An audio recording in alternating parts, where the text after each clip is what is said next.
नमस्कार श्रोते हो. दीपक रेगे कथाकथन चॅनलवर तुम्हा सगळ्यांचं मनापासून स्वागत. श्रोते हो, आज तुम्ही ऐकणार आहात विनीता ऐनापुरे यांच्या भिरभिर या कथासंग्रहातली कथा आणि कथेचं नाव आहे परीक्षा. शुभा, काय हो? अगं, आज तुला जायचं आहे ना? कुठे? अगं, ताईच्या सुनेचं डोहाळ जेवण आहे ना. हो. मग जायचं नाही आहे का? मला नाही जावंसं वाटत. शुभाच्या उत्तरावर शेखर क्षणभर गप्प बसला. तिच्या बोलण्याचा अर्थ आणि न जाण्याचं कारण त्याच्या लक्षात आलं. तरीही काहीतरी बोलायचं म्हणून तो म्हणाला, का का नाही जावंसं वाटत? माझ्या बहिणीकडे कार्यक्रम आहे म्हणून? तुमची बहीण काय आणि माझी बहीण काय? सगळे सारखे. आमच्या सरला वहिनी माझ्याशी कशा वागल्या होत्या हे तुम्ही विसरला असाल, मी नाही विसरले. खरं तर शेखरला सरला वहिनीची रेकॉर्ड ऐकून अगदी पाठ झाली होती, पण हे बोलून दाखवून काही उपयोग नव्हता. शुभा ऐकून घेण्याच्या मनस्थितीत नव्हती. त्यापेक्षा गप्प राहून ती सांगेल ते ऐकून घेणं हेच बरं होतं. तुम्हाला सांगते, सरला वहिनींना स्वतःचा मोठेपणा मिरवायचा होता, म्हणून मुद्दाम मुलीच्या मुलाचं बारसं झालं तर माझा अपमान केला. आता मुलबाळ नसलेल्या बाईनं बाळंतिणीची ओटी भरलेली सहसा कुणाला आवडत नाही, मला हे ठाऊक आहे. म्हणून मी जरा मागे मागेच राहते. तर सरला वहिनींनी मुद्दाम मला हाक मारून मोठ्याने सांगितलं की शुभा, तू भर ओटी. अगं, नसलं तुला मूलबाळ तर काय बिघडलं? म्हणजे मला मूलबाळ नाही हे बोलता बोलता त्यांनी जग जाहीर केलं. आणि अशा बाईला मी ओटी भरायची संधी देतीये असा मोठेपणा घेतला. बोलता बोलता शुभाचे डोळे भरून आले. शुभा, अगं अगं काय हे? शुभानं डोळ्यातलं पाणी मुक्तपणे वाहू दिलं आणि जरा वेळानं शांत होत म्हणाली, खरं सांगू, मला गर्भार बाईचा, बाळंतिणीचा हेवा वाटतो. खरंच सांगते, कधी कुणाच्या वैभवाचा हेवा केला नाही, स्वरूपाचा नाही केला, हुशारीचा नाही केला, पण पण ह्या भाग्याचा मात्र मला मोठा हेवा वाटतो. गर्भानं जडावलेली एखादी बाई पाहिली की वाटतं की माझ्या वाट्याला हे का नाही आहे? कितीही त्रास झाला तरी सोशीन, पण माझ्या बाबतीत दैव का रुसलंय? हेवा वाटतो. असं वाटतं खरंच आपली नजर लागेल त्या गर्भारशीला. त्यामुळे कुठे जायचं धाडस होत नाही हो मला. मलाच अशा वेळी भीती वाटते. छे छे, अगं तू काय वेडी आहेस का? काहीतरीच काय विचार करतेयस? आणि नजर बिजर असल्या गोष्टी मनात सुद्धा आणू नकोस. हे बघ, ज्या गोष्टी आपल्या हातात नाहीत त्याबद्दल विचार करून काय होणार आहे? मूल हवं असं मलाही नाही का वाटत? बरं, त्यासाठी आपण कमी प्रयत्न केले का? मला कळतंय हो, पण वळत नाहीये. कितीही आवरायचा प्रयत्न केला ना तरी मन अगदी ताब्यात राहत नाही.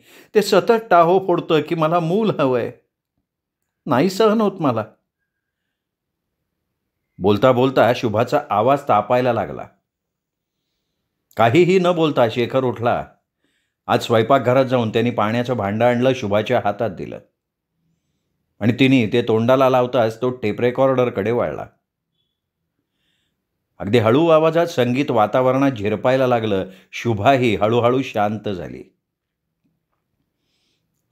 अहो, काय ग? आपण डॉक्टरांकडे केव्हा जायचं? अगं जाऊ ना. केव्हा? तुम्हाला डॉक्टरांनी सांगितलेला उपाय आवडला नाही का? नाही, तसं नाही ग. मग कसं? मी विचार करून सांगतो ना. किती दिवस? आपण डॉक्टरांकडे जाऊन आलो त्याला 2 महिने होऊन गेले. किती दिवस तुम्ही विचार करण्यात घालवणार आहात?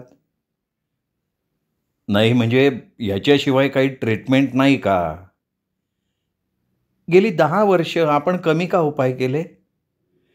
डॉक्टर झाले, वैद्य झाले, उपास-तापास करून झाले, पत्रिका दाखवून झाली. काही करायचं राहिलं नाही. पण नाही उपाय आला, नशीब आपलं. पण आपण प्रयत्न का सोडायचे? ह्या ट्रीटमेंटचा तरी उपयोग होईल याची खात्री कशावरनं? असं काय म्हणताय? उपयोग होईल असं म्हणा ना. शुभा, बोला ना तुमच्या मनात काय आहे ते. तुम्ही सांगितल्याशिवाय मला कसं कळणार? हे बघा, आपल्या दोघांनाही पटल्याशिवाय आपण कधीही कुठलीही गोष्ट केलेली नाही. मान्य आहे ना? मग आता ही नवीन ट्रीटमेंट तरी आपल्या दोघांच्या संमतीशिवाय डॉक्टर कशी देतील? सांगा ना, तुमच्या मनात काय आहे? माझ्या मनाची अजून तयारी होत नाहीये. अहो, दुसऱ्या पुरुषापासून निर्माण झालेलं मूल मी माझं नाही म्हणू शकणार. मनातली खळबळ झटकन बोलून टाकून शेखर खिडकीजवळ जाऊन उभा राहिला. शुभा उठून त्याच्या मागे गेली आणि त्याचा हात धरून सोफ्याकडे येत म्हणाली, बसा इथे. मी काय म्हणतेय ते नीट ऐका.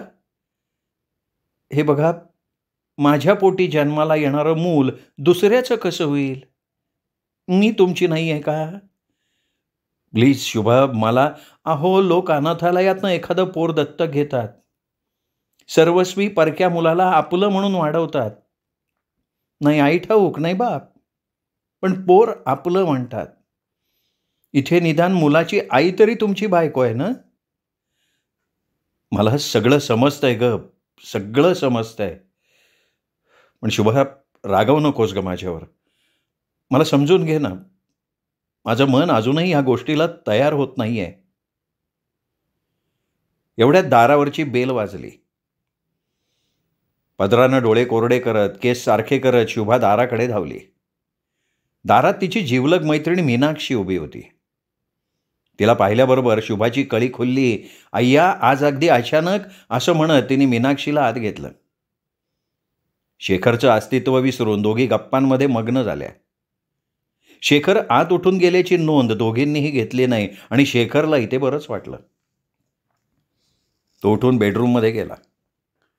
पलंगावर पडल्या पडल्या डोळ्यापुढे त्यांनी पुस्तकाचं कुठलं तरी पान उघडून धरलं, पण एका अक्षरही त्याच्या डोक्यात शिरेना. अक्षरांवरनं डोळे फिरत होते, पण डोळ्यांना दिसत होती मुक्तपणे रडणारी शुभा. तिच्या दुःखाला अश्रूंच्या वाटे बाहेर जाता येत होतं. खरं तर तिच्या काय किंवा त्याच्या काय, लग्नापर्यंतच्या आयुष्यात दुःखाला कधी स्थानच नव्हतं. सुखवस्तू जीवन ते जगले होते. लग्नानंतरही त्यांचं आयुष्य छान चाललं होतं. दोघंही हौशी, आनंदी, रसिक. त्यामुळे प्रथम काही दिवस स्वच्छंदी जीवन जगायला दोघांनाही आवडलं.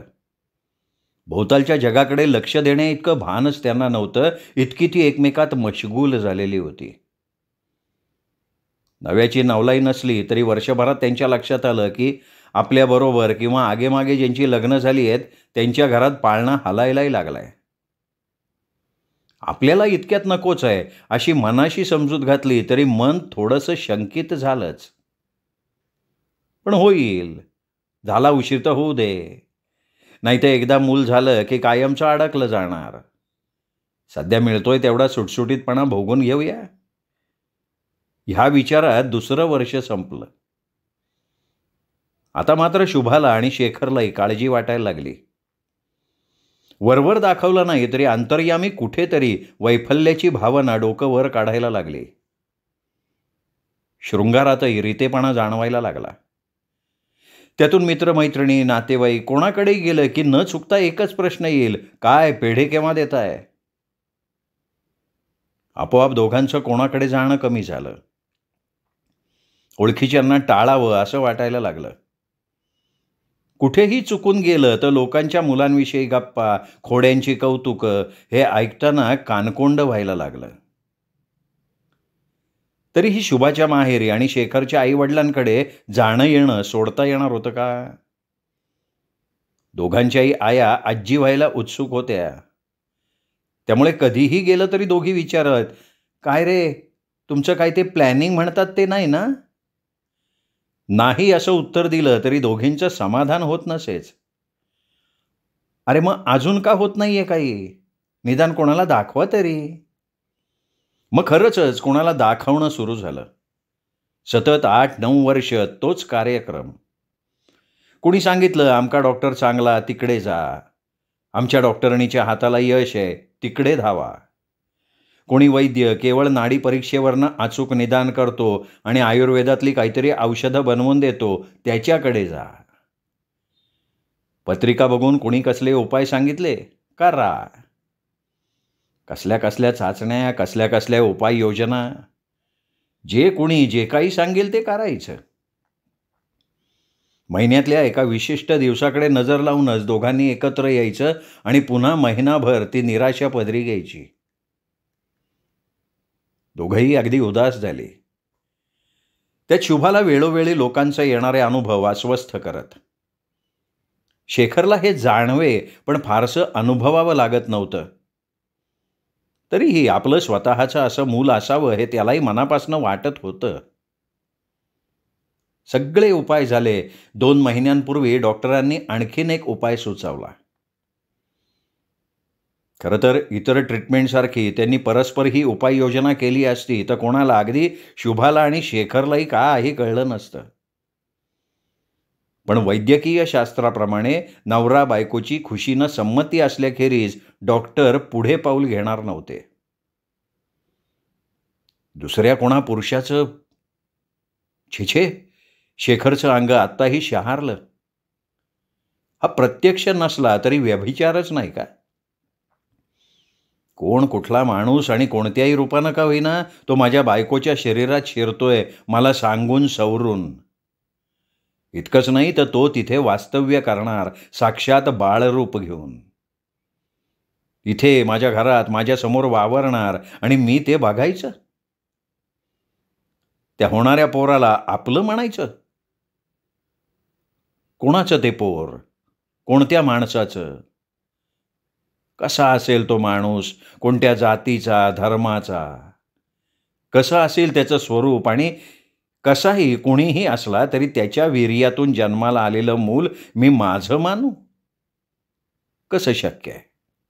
शे, त्यापेक्षा मूल नाही झालं तरी चालेल, जगानं निपुत्रिक म्हटलं तरी चालेल, पण हे असलं खोटं बाप पण नको. डोक्यात विचारांचं रण माजलं तसा शेखर उठून बसला. केसातून हात फिरवला, मान झटकली. अचानक त्याचं लक्ष भिंतीवर लावलेल्या त्याच्या आणि शुभाच्या एकत्र फोटोकडे गेलं. त्यांचं लग्न नुकतंच झालं होतं. त्या काळात काढलेला तो फोटो. दोघेही कसे उत्साही, रसरशीत, स्वप्नाळू. त्यावेळची ती हसरी अल्लड शुभा आणि आजची ही रडलेली शुभा, किती फरक पडायला लागलाय तिच्यात. केवळ माझ्यामुळे. मी तिला हवं ते देऊ शकलो नाही. नाही तर आज ती 2 मुलांची आई म्हणून एखाद्या बहरलेल्या वेलीसारखी टवटवीत दिसली असती. माझ्यामुळे तिचं आयुष्य वाया चाललंय. पण मी तरी काय करू? लग्नाच्या आधी थोडी जरी कल्पना आली असती तर मी लग्नच केलं नसतं. माझा काय दोष? मी कमी पैसा खर्च केला का? जो जे सांगेल ते उपाय मी केलेच ना. शेखर स्वतःशीच वाद घालत होता. उलट विचारात भेलकांडत होता. लोकांना समजलं तर लोक काय म्हणतील? हसतील? नावं ठेवतील? माझी कुचेष्टा करतील? पण हे लोकांना कळेलच कसं? डॉक्टरांचं बोलणं शेखरला आठवलं. ते म्हणाले होते, आपण जी ट्रीटमेंट घेणार आहोत ती गोष्ट फक्त आपल्या तिघात राहील. कोणालाही कळणार नाही, अगदी इथल्या नर्सला सुद्धा. शिवाय पत्नी तर तुमचीच ना. तिच्या पोटचं बाळ तुम्हाला मिळेल, तिच्या रक्तामांसाचं. तिच्या रक्तामांसाचं असेल हो, पण माझ्या नाही ना, त्याचं काय? आणि जे माझं नाही ते मला नको. शुभाचा रडवा खिन्न चेहरा डोळ्यासमोर आला आणि शेखर दचकला. दुसऱ्याचं मला नको हा माझा अट्टाहास तर नाहीये ना. यामुळे मी शुभावर अन्याय तर करत नाही ना. मला काय आवडतं, काय आवडत नाही याचा मी विचार करतो. शुभा सुद्धा मला काय आवडतं ह्याचाच विचार करते. मग तिचा विचार कोण करणार? आजपर्यंत एका अक्षराने तिने मला दुखावलं नाही. केवळ माझ्या प्रेमापोटी ती सगळ्या गोष्टी करते. मी मात्र म्हणजे माझं तिच्यावर प्रेम नाहीच आहे? प्रेमाकरता माणूस वाटेल ते त्याग करतो. मग मी शुभाकरता माझ्या अट्टाहासाचा त्याग का नाही करू शकत? का नाही मी तिचं म्हणणं ऐकत? तिचं सुख ते माझं सुख असं मला का नाही वाटत? नाही, हा प्रश्न फक्त शुभाचा नाही आहे, तिच्या बाळाचाही आहे. ते तिचं बाळ, माझं नाही. ते 24 तास सतत माझ्या नजरेसमोर असणार.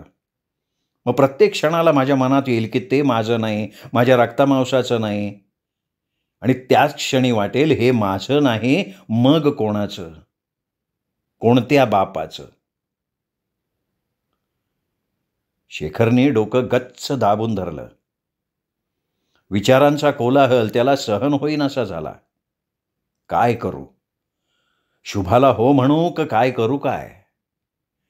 अहो, शुभाच्या हाकेनं दचकून शेखरनं डोळे उघडून बघितले. शुभाचा मगासचा रडवेपणा पार गेला होता. मैत्रिणीशी गप्पा झाल्यामुळे ती अगदी मोकळी झाली होती. आनंदाने तिचे डोळे चमकत होते, चेहरा प्रसन्न होता. तिला हसताना पाहिलं आणि शेखरच्या मनात आलं, माझ्या संसारात ही अशीच हसरी राहिली पाहिजे. तिचं सुख ते माझं सुख. त्यासाठी वाटेल ते करायला लागलं तरी मी ते सहन करीन, पण ही अशीच फुललेली आनंदी राहिली पाहिजे. अहो, काय बघताय एवढं? आज पहिल्यांदा बघताय काय मला? शुभाने हसत विचारलं. शुभा, आज आपण डॉक्टरांच्याकडे जायचं. अय्या, खरंच? शुभाचं आश्चर्य तिच्या मनात मावत नव्हतं. हो, अगदी आत्ता जायचंय. हे मनापासून बोलताय का केवळ माझ्याकरता? मनापासून. शुभाला नवीन ट्रीटमेंटचा 2 महिन्यातच उपयोग झाला. तिला दिवस राहिले. जेव्हा हे निश्चित झालं तेव्हा डॉक्टरांना खूप आनंद झाला. आपला प्रयोग यशस्वी झाला. एका स्त्रीला मातृत्व देण्यात आपण कारण झालो. अभिमान वाटला त्यांना. आपल्याला मातृत्व लाभणार, आपल्या संसारातलं एकमेव पण मोठं न्यून दूर होणार या विचारानं शुभा आनंदली.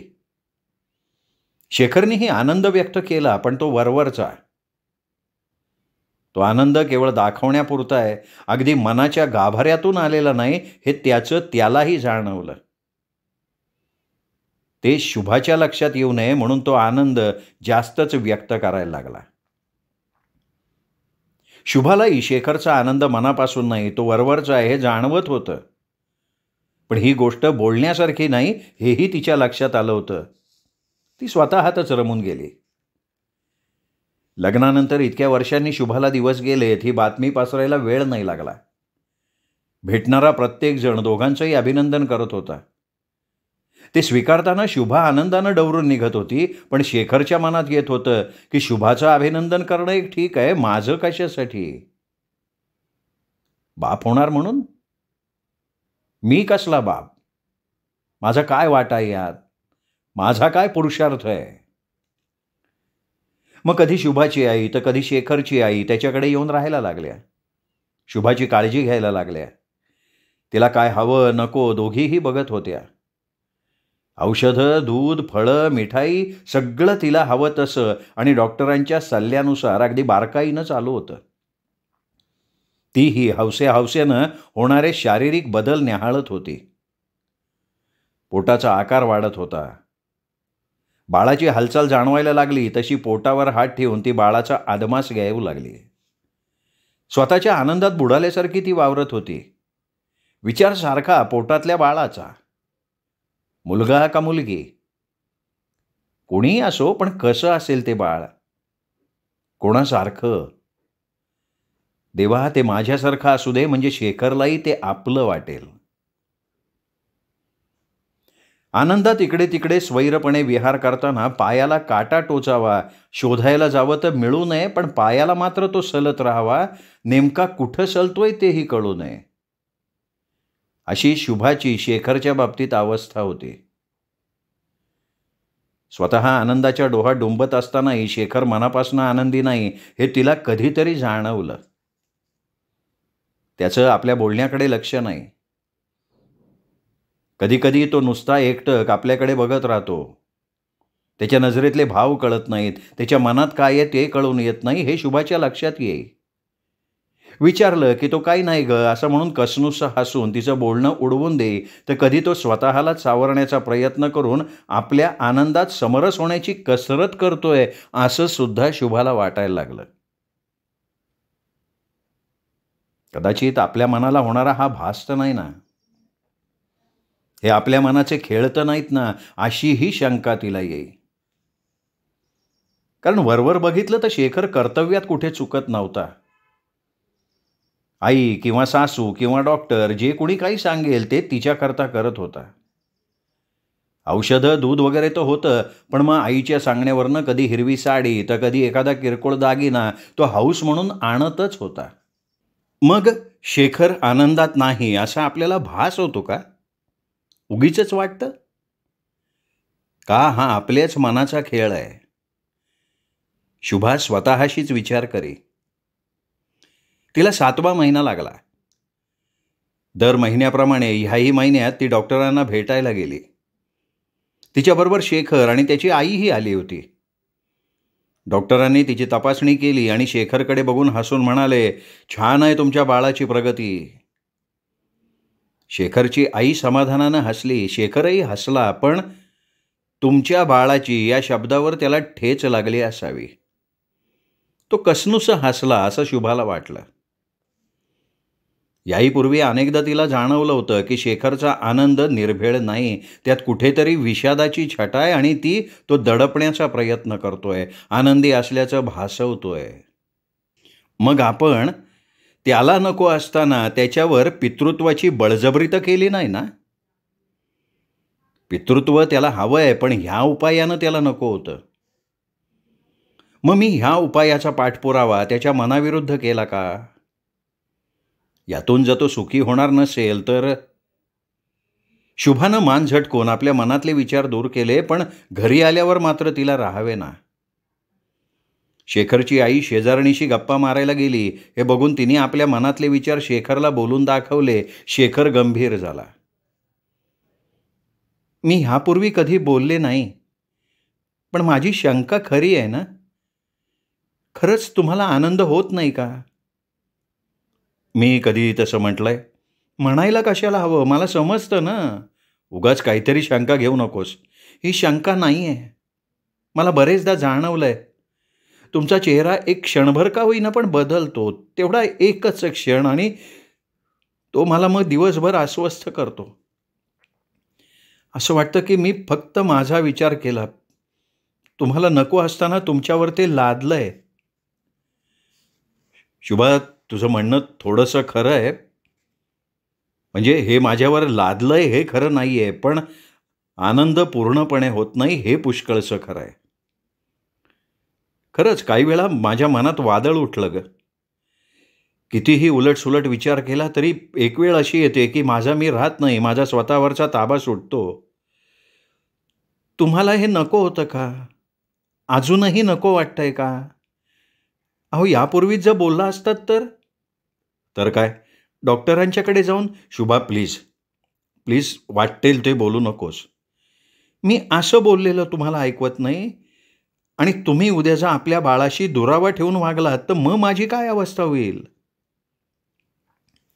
शेखर काही न बोलता उठून गेला. रात्रभर त्याला झोप आली नाही. घरात येणारं मूल आपल्याच घरात येणारं, पण ते आपलं नव्हे, परक्याचं. ते कितीही नाटक केलं तरी परक्याच्या मुलाला आपलं म्हणणं जमेल? सहजासहजी जमेल का? आणि मनात नसताना लोकलज्जे करता, शुभाच्या आनंदाकरता त्याला आपलं म्हणणं हे नाटकच नाही का? ते कसं काय जमणार? कसं असेल ते? त्याचे नाक, डोळे, रंग, केस कसे असतील? कोणासारखे? त्याचं हसणं, बोलणं, वागणं ते कसं असेल? आणि लहान मुलाला हे भावना कळतात असं म्हणतातच ना. पण मग मी त्याला आपलं म्हणू शकत नाही हे त्याला जाणवेल? मुलगा तो आईच्या वळणावर जातो म्हणजे तो शुभासारखा होईल. माझ्या मनातला सल किंचित दूर होईल. पण मुलगी झाली तर? मुलगी नेहमी बापाच्या वळणावर जाते म्हणतात. मग ही मुलगी, ही कोणासारखी? आणि अशा मुलीला मी आपलं म्हणू? रात्रभर तो डोळे टक्क उघडे ठेवून आढ्याकडे नजर लावून पडला होता. शुभालाही तो जागा आहे हे जाणवत होतं, पण ती काही बोलली नाही. काय बोलायचं? आणि शेखरनी समजुतीनं घेतलं तर ठीक आहे, पण एकदम डोक्यात राग घालून मला हे मूल नकोच आहे असं म्हणाला तर? पहाटे पहाटे कधीतरी शुभाचा डोळा लागला. सकाळी उशिराच तिला जाग आली, तेव्हा शेखर ऑफिसमध्ये जायला निघाला होता. तिला उठलेली बघून तो अगदी मोकळेपणानं हसून म्हणाला, गुड मॉर्निंग राणी सरकार, कशा आहात? ऐन उन्हाळ्यात पावसाची सर यावी तसं शुभाला वाटलं. त्याच्या या प्रसन्न बोलण्यानं तिचे डोळे भरून आले. स्वतःला सावरत तीही हसून म्हणाली, गुड मॉर्निंग. असाच ऊन पावसाचा खेळ खेळत पुढचे 2 महिने गेले. शुभा एवढं मोठं पोट सांभाळत इकडे तिकडे फिरत होती, पण ती आता कंटाळल्यासारखी झाली होती. कधी यातनं सुटका होणार? नेमकं काय होतं? त्रास होतो म्हणजे किती होतो? वेळ किती लागेल? बाळंतपणाचा अनुभव कसा असेल? शेखरही उत्सुकतेनं शुभाकडे लक्ष देत होता. तिची जड थकलेली पावलं त्याच्या मनावर दडपण आणत होती. त्याचबरोबर शुभा यातून नीट मोकळी होईल ना ही चिंताही त्याच्या मनात घर करून होती. मुलगा होईल का मुलगी या विचारानं अधीरता मनात डोकवत होती. या सगळ्यांनी ऑफिसमध्ये त्याचं लक्ष लागत नव्हतं. रोज सकाळी उठल्या उठल्या तो शुभाला मी ऑफिसला जाऊ ना असं विचारत होता आणि शुभाही हसून हो म्हणत होती. एक दिवस त्याच्या आईने त्याला पहाटेच उठवलं. शेखर, पटकन चहा घे आणि रिक्षा घेऊन ये कोपऱ्यावरनं. अरे शुभाचं पोट दुखायला लागलंय, तिला हॉस्पिटलमध्ये न्यायला हवंय. तिचं पोट दुखायला लागलं आणि मग मला का नाही सांगितलं शुभानं? शेखरची आई हसायला लागली आणि म्हणाली, चल आता बोलण्यात वेळ नको घालवू. शुभाला हॉस्पिटलमध्ये नेलं. त्याची आई तिची आई बरोबर होत्याच. बाळंतीण व्हायला 3 तास तरी लागतील असं डॉक्टरांनी सांगितलं. तेव्हा शुभाची आई शेखरला म्हणाली, तुम्हाला घरी जायचं असेल तर जा, झोप काढून या. आम्ही दोघे आहोत इथे, तुम्ही जा. नाही नको, मी थांबतो इथेच. त्या दोघी एका बाकावर गप्पा मारत बसल्या. शुभा यातनांनी तळमळत होती. बाहेर शेखर मानसिक कळा सोसत होता. शुभाला पाठोपाठ येणाऱ्या कळांनी बेजार केलं. शेखर विचारांच्या जोरानं एका जागी बसू शकत नव्हता. आत बाहेर. दोन्हीकडे प्रचंड झगडा, धडपड, कासाविशी. 3 तास कसे गेले तेही कळलं नाही. लेबर रूमचं दार उघडल्याबरोबर शेखरची आई, शुभाची आई, शेखर खाडकन उभे राहिले. अभिनंदन, मुलगी झाली आहे. हसत हसत डॉक्टर म्हणाले, दोघी कशा आहेत? बाळ रडतं का? अगदी खणखणीत आवाजात, दोघीही छान आहेत. शेखरशी हस्तांदोलन करून डॉक्टर निघून गेले. तिघही जण एकमेकांकडे बघत सुटली. तुम्हाला बेबीला बघायचं ना, या आत या. एक नर्स म्हणाली. जा शेखर, तू जा आधी. शेखर घाईनं निघाला आणि शुभाच्या खोलीशी थबकला. बाळ, माझं, आमचं बाळ. गेली 10 वर्ष या क्षणाकरता वाट बघण्यात घालवली. तो क्षण आला. मी एका मुलीचा बाप झालो. खरा बाप कोण? कसं मी त्या बाळाला बघू? अहो या की, बघा की किती छान आहे तुमची बेबी. नर्सनं त्याच्या हातात एक मुटकुळं देत म्हटलं. शुभा दमलेली चेहऱ्यावरनंच दिसत होती. तरीही तिच्या मनातला आनंद तिच्या चेहऱ्यावरनं भरभरून ओसंडत वाहत होता. शेखरच्या हातात मुटकुळं होतं, अक्षरशः बाहुली. हातपाय दुपट्ट्यात गुंडाळलेले, डोक्याला टोपडं, लालसर सोनेरी लव असलेला नाजूकसा चेहरा, डोळे मिटलेले. खरं तर डोळे कसले? 2 रेघाच कोरलेल्या आणि एखाद्या ठिपक्यासारखं एवढंसं नाक. शेखरला आपल्याला काय होतंय हे कळेना. आतून काहीतरी पाझरतंय असं त्याला वाटायला लागलं. डोळ्यात पाणी जमतंय असंही वाटलं आणि खरंच बघता बघता त्याचे डोळे भरून आले. काय हा चमत्कार! हा एवढासा जीव, याच्याकरता माणसाचं आयुष्य पणाला लागतं. मनुष्याच्या जन्माचं सार्थक ह्या जीवामुळे होतं. परमेश्वराची आघाद लीला. टॅහැ टॅහැ करत हातातला तो एवढासा जीव त्याच्या एवढेशेपणाला लाजवेल अशा आवाजात अस्तित्व दर्शवायला लागला. केवढा खणखणीत आवाज आहे हा! शेखरला हसू आवरेना. त्यांनी नकळत बाळाला छातीशी धरलं मिठीत घेण्याकरता. उत्सुकतेनं शेखरकडे नजर लावलेली शुभा एकदम मोकळी झाली. शेखरनं मुलीला आपली मानल्याचं तिला जाणवलं. दोघांच्याही आया गडबड करतच आत आल्या. लगेचच शेखरच्या आईनं छोट्या बाळाचं गुंडाळलेलं दुपटं मोकळं केलं. तिचे हातपाय ठीक आहेत ना ते पाहिलं आणि ती एकदम म्हणाली, "अगो बाई शेखर, अरे तुझ्या मुलीला तुझ्यासारखं डाव्या हातावर तुळशीचं पान आहे." शेखरने नकळत शुभाकडे बघितलं. ती बाळाकडे बघत होती. "अगं बाई खरंच की," शुभाची आई म्हणाली. "आणि होणाऱ्या शेखररावांसारखीच नाक बघा की." शेखर मनातनं नर्वस व्हायला लागला. मुलगी माझ्यासारखी कशी असेल? ती माझी नाही आहे असं त्याला ओरडून सांगावंसं वाटलं, पण त्याच्या तोंडून शब्दही निघेना. हा मनाचा कोंडमारा आता जन्मभर सोसायचा का? शुभाला भेटायला येणाऱ्या माणसांचीही बाळ कोणासारखं आहे यावर चर्चा होऊन एकमत होत होतं की बाळ शेखरची प्रतिकृती आहे. शुभा बाळाला घेऊन घरी आली. बारसं झालं. शुभाची आई तिच्या घरी गेली. आता घरात फक्त शेखरची आई, शेखर, शुभा आणि प्रियदर्शिनी.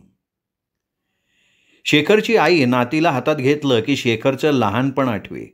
किती गोष्टी सांगत राही आणि समारोप एकच, "तू अगदी असाच रे होतास बाबा." प्रियदर्शनी शेखरच्या हृदयाचा एक तुकडा झाली होती. आपण ह्या मुलीवर इतकं कसं प्रेम करतो याचं त्यालाच नवल वाटत होतं, पण तिच्याशिवाय त्याला एक क्षणभर सुद्धा करमत नव्हतं. प्रियदर्शनीच्या हातावरचं तुळशी पान, तिचं ते अगदी सरळ तरतरीत नाक, कुरळे केस, सगळं शेखरसारखं. नवख्या माणसाला हे दोघांचे बापलेकीचे संबंध आहेत हे कळावं इतकं साम्य. शुभाही नवल करत होती.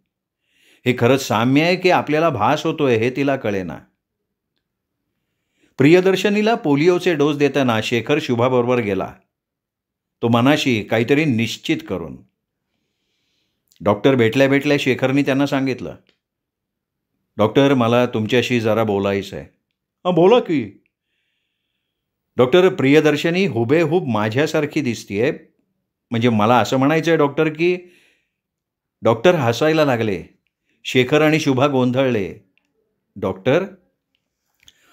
"अहो शेखर, प्रियदर्शनी आपल्या वडिलांसारखी नाही होणार तर कोणासारखी?" "म्हणजे?" "अरे बाबा, ती तुझीच मुलगी आहे." "हे बघा डॉक्टर, ते लोकांना सांगण्याकरता, खरं काय आहे?" "अरे बाबा, मी तुला खरंच सांगतोय. ही तुझी आहे, अगदी 100% तुझी मुलगी आहे ही." शेखर डोळे विस्फारून डॉक्टरांच्याकडे बघत राहिला. शुभा टेबलावर किंचित पुढे झुकली आणि म्हणाली, "डॉक्टर, तुम्ही ती ट्रीटमेंट दिली ती." "अगं शुभा, मी कसलीही ट्रीटमेंट दिलेली नाही. मग फक्त तुम्हाला मी तसं सांगितलं. आता मी काय सांगतोय ते नीट ऐका.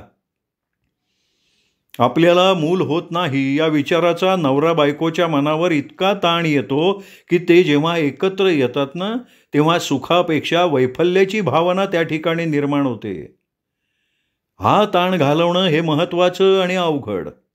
तो प्रयोग मी केला.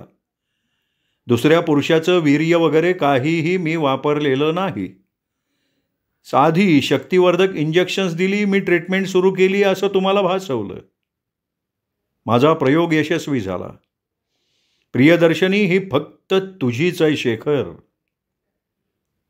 डॉक्टर बोलत होते. पीळ सुटून पेड मोकळे व्हावे तसा मनातला गुंता सुटत होता. शेखर बसल्या जागी थरथरत होता. ही माझी खरोखर माझी मुलगी आहे, म्हणजे मी पूर्ण पुरुष आहे, मी ह्या मुलीला जन्म दिला आहे. घरी कधी जातो आणि शुभाला मिठीत घेतो असं शेखरला वाटायला लागलं.